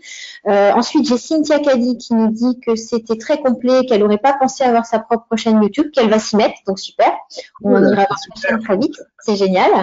Ensuite, j'ai Christelle Généroso qui demande la fréquence des vidéos. Donc ça, je crois que tu as déjà répondu. Alors, temps, oui, la fréquence, c'est-à-dire le nombre de fois qu'il faut publier sur les réseaux, c'est peut-être ça la question. Oui, c'est ça la question, oui. Alors si c'est ça la question, moi je répondrais surtout si on a une chaîne YouTube, moi je préconise de publier une vidéo par semaine minimum. Une vidéo par semaine. Et tu crois que ça suffit réellement, une vidéo par semaine? Après, on peut faire plus, c'est même mieux d'ailleurs, hein, mais c'est pas forcément utile de publier non plus trop, mais d'en prévoir au moins une par semaine, c'est ce que j'appelle le minimum syndical, parce que sinon, si on en fait qu'une aujourd'hui, et puis une autre dans 2 mois, puis une autre dans 6 mois, et puis enfin YouTube, forcément, on va le détecter, il va se dire tiens, voilà, c'est quelqu'un qui publie très peu, de manière très irrégulière. Donc, sa chaîne YouTube, je vais pas la mettre en avant du tout, quoi. Alors que si on dit au moins une fois par semaine, après, il y a d'autres indicateurs aussi qui vont impacter sur le référencement de sa vidéo sur YouTube. Mais en termes de la fréquence, déjà, ça fait partie du premier indicateur le plus important. Et se programmer une fois par semaine, au moins une fois. Après, on peut alterner, c'est pareil en termes de vidéo. Ça peut être une vidéo enregistrée sur YouTube, mais ça peut être aussi du live. On peut faire des directs aussi sur YouTube, directement. Ça, c'est pas mal aussi. Là, c'est pas mal, ça, ouais.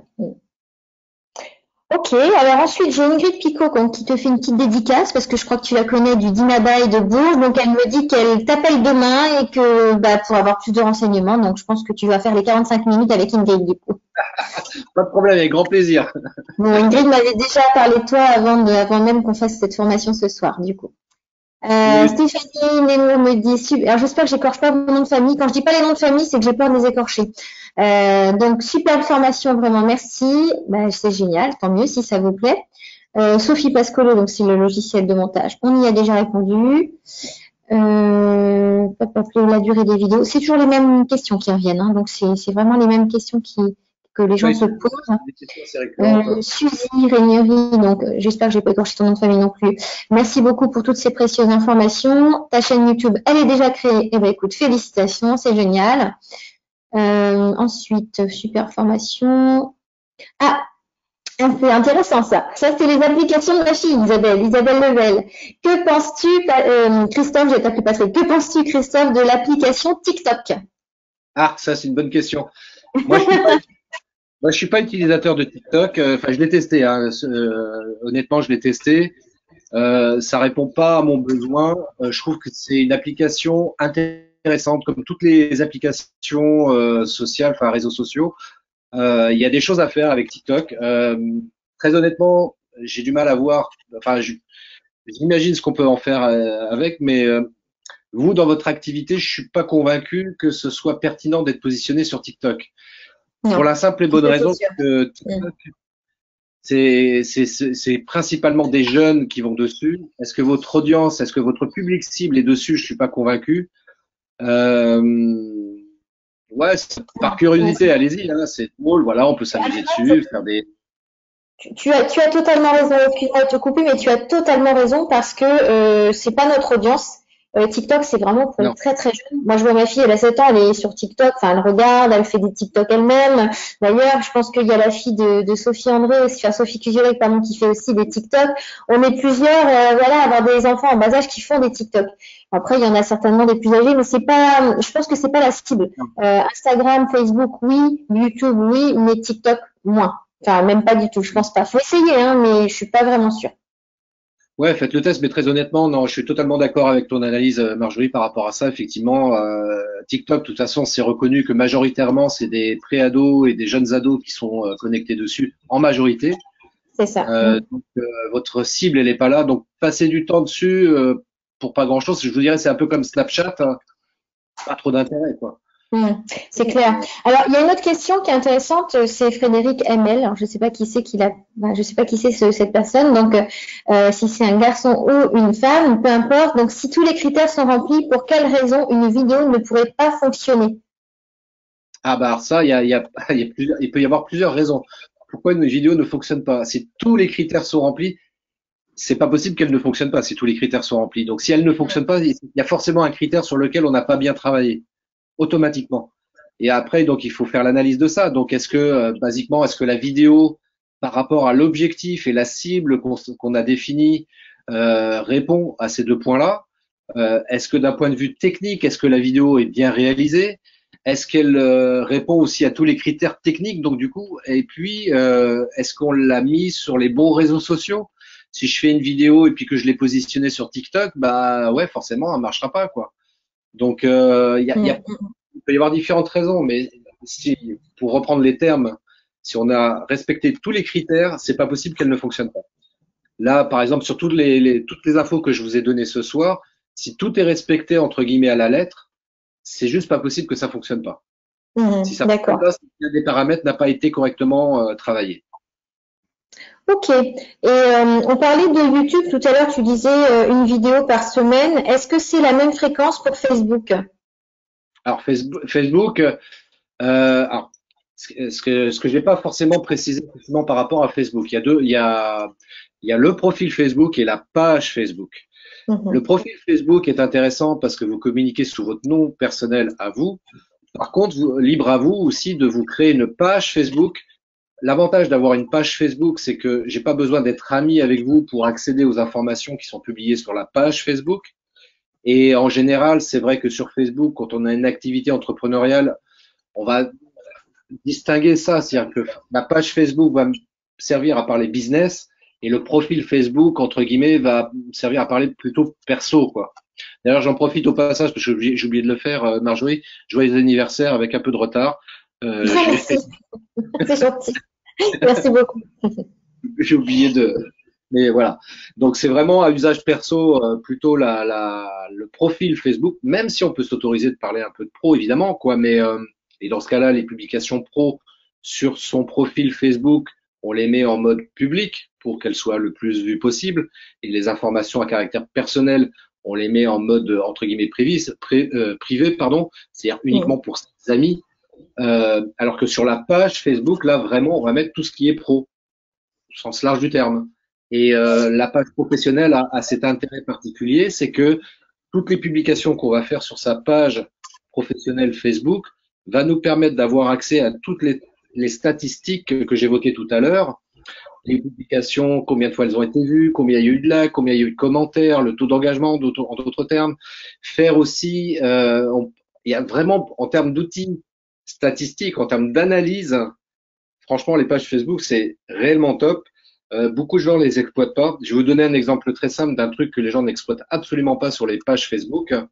C'est la possibilité de faire de la veille concurrentielle.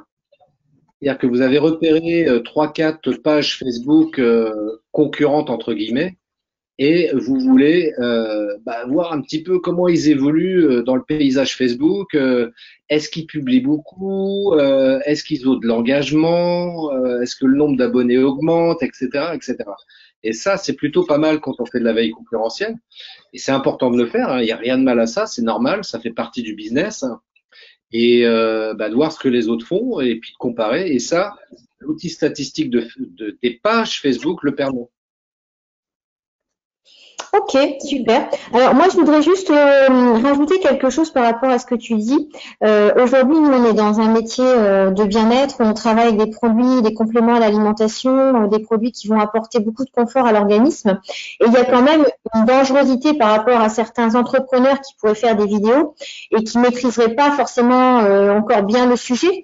De ce fait, ils feraient aussi des allégations thérapeutiques. Donc, le conseil aujourd'hui pour moi, en tant que manager de la lignée, de l'équipe, ce que je leur dis, c'est bien sûr d'avoir une page, c'est très bien, comme tu viens de nous le dire, de publier sur son mur, c'est bien aussi, mais attention parce que après, la famille, les amis, ça peut devenir aussi je veux dire, ennuyeux pour eux de voir sans cesse des publications de Forever. Hein, faut faire attention parce que là, vous allez, on va tomber dans un système où les gens vont même plus regarder votre mur. Donc, le conseil qui est judicieux, c'est d'avoir en fait un groupe privé où effectivement on pourrait faire rentrer les gens de notre page professionnelle dessus. Et c'est d'ailleurs ce que Caroline Autain a fait parce que aujourd'hui, on a eu aussi dernièrement une entrepreneur de l'équipe qui publiait sur son mur, sur sa page plutôt, et qui faisait peut-être pas des allégations thérapeutiques parce qu'en plus c'est une professionnelle de santé, donc elle fait extrêmement attention. Mais du coup, Forever a vu cette vidéo et l'a appelée en lui disant attention, votre vidéo, elle rentre pas dans les critères. Donc, je pense, Christophe, nous aujourd'hui, dans le cadre de notre activité, qu'on peut développer justement ce système de vidéo, c'est très bien, mais il faudra quand même rester vigilant avec les mots à utiliser, comme on va dire, et surtout, pourquoi pas créer un groupe privé où là, on pourrait avoir une communauté de gens qui nous suivent, mais dans un mode privé. Tu sais, je vais te dire un truc, Marjorie, par rapport à ça. L'un n'empêche pas l'autre. Moi, c'est ce que je préconise parfois même d'ailleurs, d'avoir une page Facebook pour avoir un discours cadré, je dirais, et d'avoir un groupe Facebook privé, parce que la page Facebook et le groupe Facebook, d'un point de vue stratégie marketing, ça a pas du tout, c'est pas du tout le même objectif. Le groupe Facebook va te permettre en plus de pouvoir fédérer une communauté de manière beaucoup plus facile et plus impactante, parce que là, tu vas faire venir, je sais pas, peut-être des clients, etc. Et ça, le groupe Facebook, c'est super intéressant par rapport à ça. La page Facebook, c'est vraiment une page, je dirais, une page vitrine sur laquelle on communique de manière officielle. Alors que le groupe, on va pouvoir se permettre d'aller un peu plus loin, et surtout si on crée un groupe privé, donc c'est vraiment fermé. Tout le monde ne peut pas rentrer. On peut mettre en plus 2-3 questions au préalable pour checker, voir les personnes qui rentrent, pourquoi, etc. Et on a vraiment un public qualifié, entre guillemets, qui vient dans ce groupe-là. Et ça, c'est vraiment intéressant pour arriver à fédérer une communauté sur Facebook et sur le web en général. Oui, tout à fait. Et c'est grâce à ces vidéos justement qu'elle met dans son groupe privé qu'elle fait ses ventes. Parce que comme tu dis, sur la page, on va avoir une communauté de personnes qui va nous suivre, mais on va pas pouvoir donner tous les détails. Donc du coup, elle a vraiment créé cette page interne, on va dire, ce groupe privé, qui lui permet d'en dévoiler un petit peu plus. Ben, je trouve ça excellent. Stratégiquement, c'est excellent. Hein. J'ai rien à dire. Ouais. Oui, non, mais c'est très bien. C'est vraiment, je pense, qu'il faut parce que un entrepreneur nouveau qui démarre, même un entrepreneur un peu plus ancien, peut aussi parfois donner quelques allégations sans s'en rendre compte et du coup, on se met tout de suite en défaut vis-à-vis de Forever. Donc, il faut qu'on soit vigilant. C'est vrai qu'on n'est pas dans un métier où on vend des produits basiques. On a vraiment des produits spécifiques et donc du coup, c'est peut-être aujourd'hui plus judicieux d'avoir les deux. Bien sûr, oui, tout à fait, tout à fait. Alors, Cynthia, concernant Facebook, ici c'est tous les jours et j'ai mis en place tous les mercredis à 15h un live sur mon histoire, mon témoignage et ça porte ses fruits. Les gens regardent, posent des questions et veulent en savoir plus sur l'activité. Bah, ça c'est très bien, moi je trouve. Je sais pas ce que tu en penses. C'est super, mais voilà, c'est des choses comme ça qu'il faut faire, bien sûr. C'est très bien, je ne peux qu'approuver. Les gens sont à fond sur les réseaux sociaux en ce moment. Ah ben complètement, complètement. Alors, Stéphanie, doit-on toujours se présenter en début de vidéo et mettre ses coordonnées en fin d'image? ou laissons nos clients prospects venir vers nous? Qu'est-ce qu'il faut faire du coup? Alors c'est une très bonne remarque, très bonne question justement par rapport à ça, parce que c'est vrai qu'il y a une structure aussi en termes de vidéos, que ce soit des lives ou des vidéos enregistrées. Je dirais ça se décompose effectivement en trois parties. C'est-à-dire que la première partie qui est relativement courte, hein, c'est pas le plus important, mais il y a la partie de présentation. Je me présente, je dis qui je suis, ce que je fais, etc. Après, il y a le gros morceau où on rentre dans le détail du thème de la vidéo. Et puis, la toute dernière partie, pareil, qui peut durer 2 minutes à la fin, où là, on va dire, bah voilà, si vous souhaitez en savoir plus, contactez-moi. Si vous voulez avoir un cadeau gratuit, contactez-moi. Enfin bref, c'est ce qu'on va faire en langage marketing, un appel à l'action qui doit être incitatif auprès des gens qui regardent la vidéo, qui leur donne envie de dire ah bah ouais tiens je vais contacter, etc.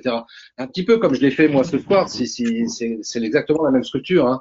Je me suis présenté, après il y a le gros morceau que j'ai présenté et à la fin voilà je fais un appel à l'action. Je dis voilà si vous voulez en savoir plus, vous pouvez prendre rendez-vous avec moi et puis on peut discuter un peu plus dans le détail pour vous dans votre cas personnel.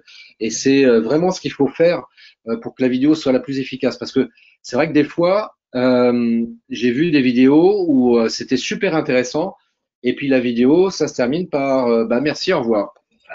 Ouais mais c'est un peu dommage, t'as capté mon attention et puis du coup je sais pas comment faire, ce que je peux faire pour te contacter pour aller plus loin quoi. Tu vois c'est un peu dommage tu vois perdre des clients bêtement comme ça, enfin c'est dommage. Hein. Bien sûr, tout à fait. Alors là, j'ai des entrepreneurs qui me disent qu'ils vont prendre rendez-vous. Bah, écoute, tant mieux, c'est bien, vous allez vous former. J'ai Valérie Carlin qui pose la question, doit-on repasser les vidéos plusieurs fois ou cela est automatique? Je suis pas sûre qu'il faut les repasser plusieurs fois, Christophe, pas les mêmes en tout cas. Alors c'est une très bonne question. Je vais t'expliquer pourquoi et je vous explique même à tout le monde là pourquoi. Il y a une notion en marketing que j'aime beaucoup parce que moi je suis écolo dans l'âme depuis très longtemps. Et il y a une notion en marketing qui s'appelle le recyclage. Le recyclage, ça veut dire quoi? Bon, ça n'a pas forcément de rapport direct avec l'écologie, mais le recyclage, c'est un peu sur le principe, c'est à peu près la même chose. C'est-à-dire que plutôt que de créer une nouvelle vidéo en partant de zéro, eh ben, je vais exploiter une vidéo que j'ai peut-être déjà faite et que j'ai publié par exemple il y a 3 mois ou il y a 6 mois, eh bien moi j'invite vivement les gens et surtout si c'est une vidéo qu'on a vu le commentaire à l'époque, etc. On t'entendait plus.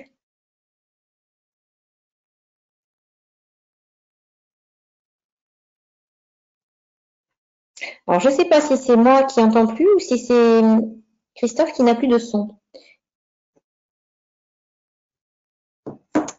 Qui passe à côté d'une vidéo, d'une publication.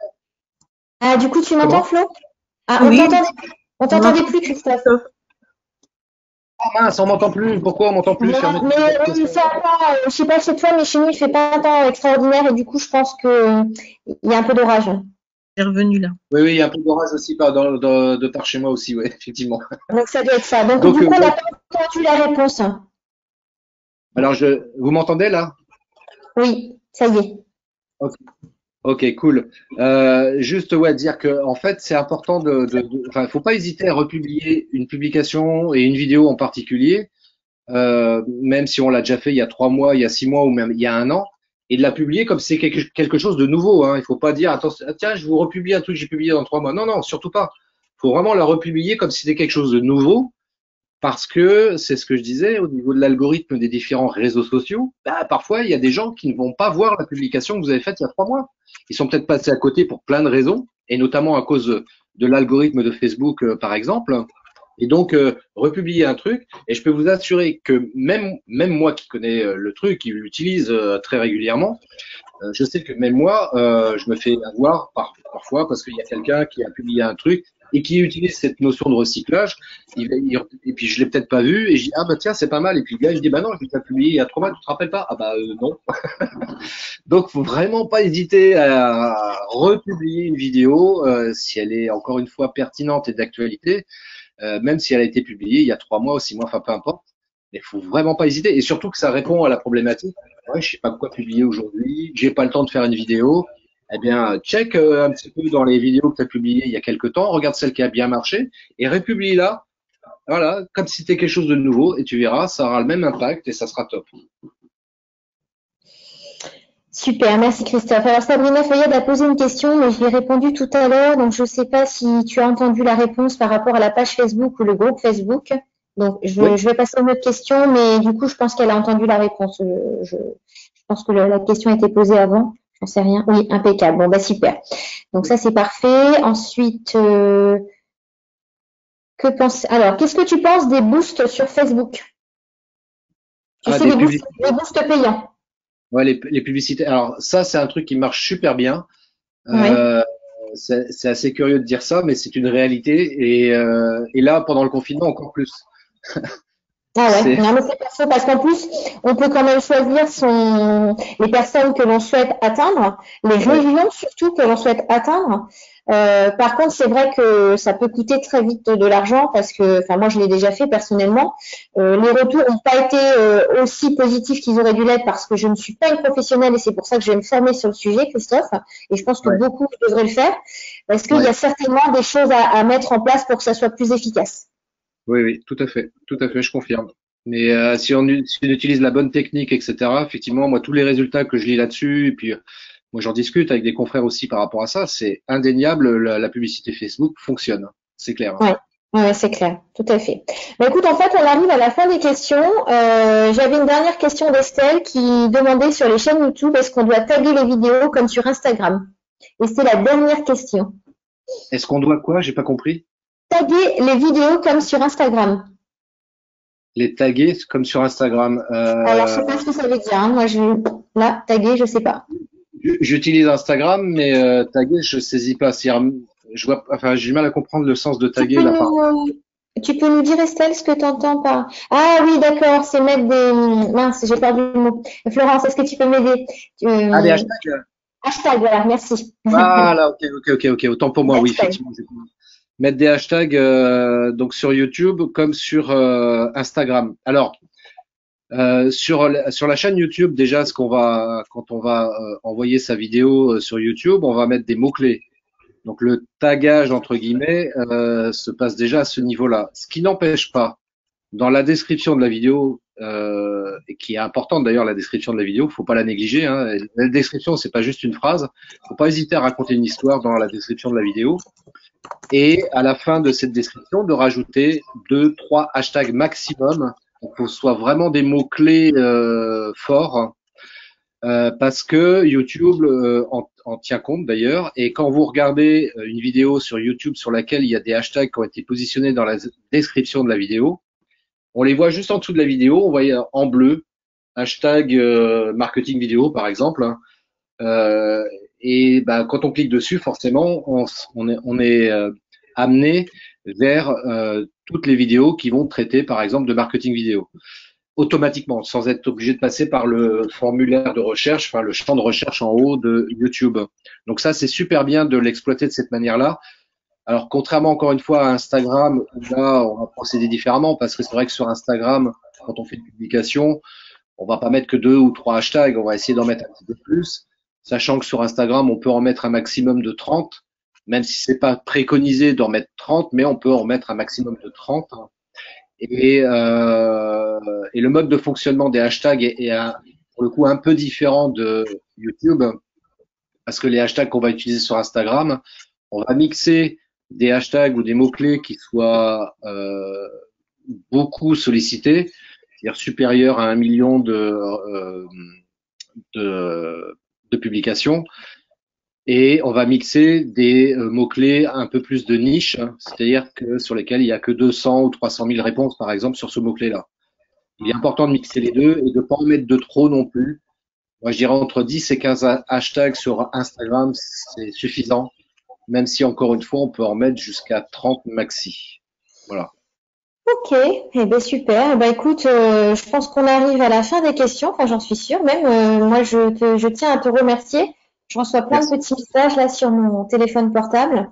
Donc, je Cool. suis très contente. Je remercie encore Virginie Decron de nous avoir fait partager en fait ton contact parce que ça nous a rendu service ce soir. Je suis certaine que ça a ouvert l'esprit à beaucoup de personnes qui peut-être ne pensaient pas à se développer dans ce sens. Flo, tu veux dire un petit mot? Tu es en tant qu'administratrice avec moi, du coup, est-ce que tu es là? Tu es peut-être partie. Ah, tu es là.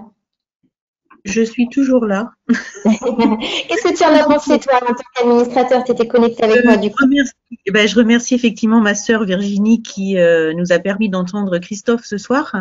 Je l'ai vu se lancer donc sur différentes vidéos. Je me suis demandé ce qui s'était passé. Donc, j'ai compris aujourd'hui pourquoi elle a démarré et qu'elle a créé sa chaîne. Merci à toi, Christophe, pour toutes ces informations. Je pense que tu es vraiment une belle personne qui sera, je pense, orienter les personnes qui vont te contacter, parce que je pense que tu auras sûrement des retours. Déjà merci pour tes 45 minutes que tu nous offres à chacun, parce que c'est de ton temps et donc ça, c'est déjà génial. Donc franchement, merci pour cette belle formation. Merci, merci pour ce retour. Et puis oui, ouais, moi je suis prioritairement, moi c'est ma mission de vie, moi c'est d'aider les entrepreneurs à se développer sur le web.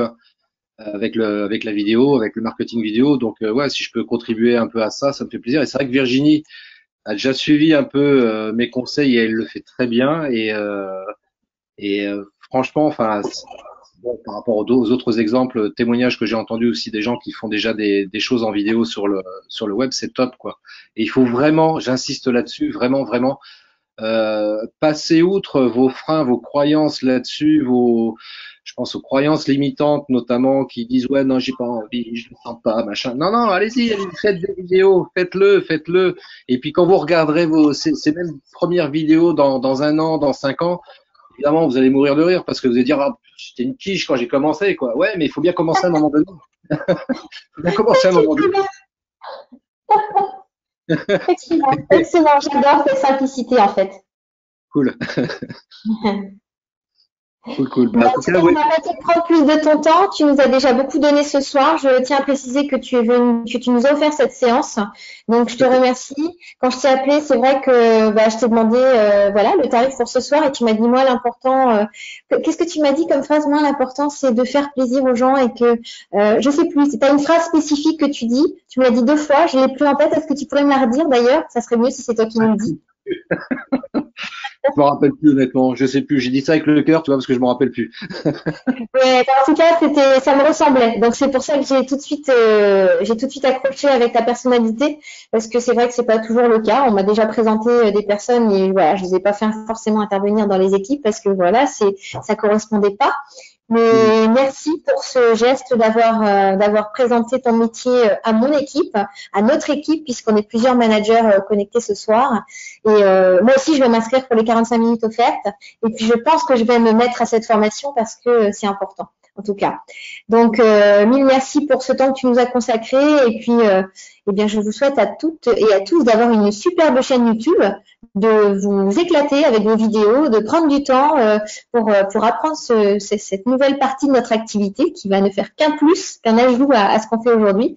Et puis, on va pouvoir s'envoler vers des nouvelles aventures avec Forever. C'est génial. Merci en tout cas. Merci à toutes et à tous. Merci beaucoup aussi pour votre écoute et votre participation. Et si j'ai pu vous apporter des choses intéressantes et vous aider à réfléchir et à créer votre chaîne YouTube, ça me fait super plaisir déjà. Eh ben merci au nom de tous les managers de l'équipe. Je te remercie parce que je sais qu'ils sont nombreux à être connectés. Et puis moi je te dis à très bientôt en tout cas. Avec grand plaisir, avec grand plaisir. Très belle soirée à toutes et à tous. Merci beaucoup. Merci. Bonne soirée à toutes et à tous. À bientôt.